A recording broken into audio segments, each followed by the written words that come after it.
Good morning, Orange Pod. Good morning, Mr. Pod. Today we finished multiplying decimals by powers of 10. Can you multiply decimals by powers of 10? Yes. Base and exponent. If I have this number, which one's the base? 3 or 2? 3. What's the exponent? 2. Got that. Power of 10. Is this a power of 10? Yes.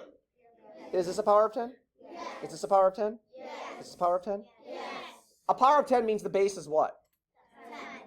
The base is 10, right? Okay. So what are all the powers of 10 starting with the smallest one? Go. 10. 100, 1,000, 10,000, 100,000, million. Stop. We could keep going forever, right? You just keep adding zeros on. Okay, so you guys know the powers of 10. Love it. In this case, if it's 10 to the power of 4, how many zeros are in my answer? 4. If it's 10 to the power of 3, how many zeros are in my answer? 3. What is this form called right here where we do the really long stretched form? Extended form. What does shift mean? Move from one place to another. All right, okay, so here we go. This is a big note right here. It says, when multiplying by a power of 10, the number of zeros tell you how many places to shift the decimal point. So in this problem right here, we have 14 hundredths times 10, yes? Yes. How many zeros are in 10? 1. We have a decimal point here, and we drew an arrow. We shifted it one spot because there's 1 0 in that 10, right? What do we call these little arrows? What do we call those? We're going to call those bunny hops, right? Because this is a base of 10, it's a power of 10, we can look at the zeros, and it tells us how many places to move the decimal point, and which direction are we going? How many zeros are in 100? 2. So how many bunny hops did I do? 2. So my answer is 14.0, or I could just write 14 since there's nothing else after the decimal, right? How many zeros are in 1,000?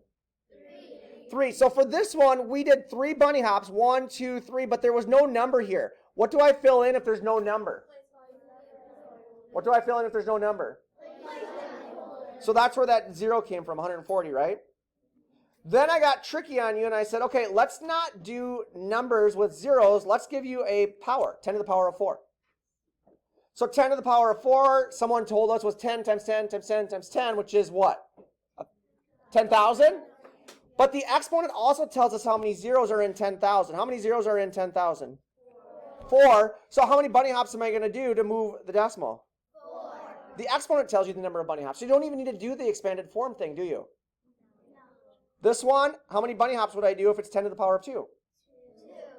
This one did not give us an exponent, so we had to count the zeros. How many zeros do you see? 3.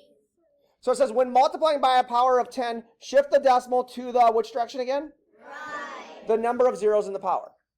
Yes? Yes. Remember how I did this one using the multiplication? I was doing that on the board, and you guys just used bunny hops? What's easier, bunny hops or doing all of the multiplication?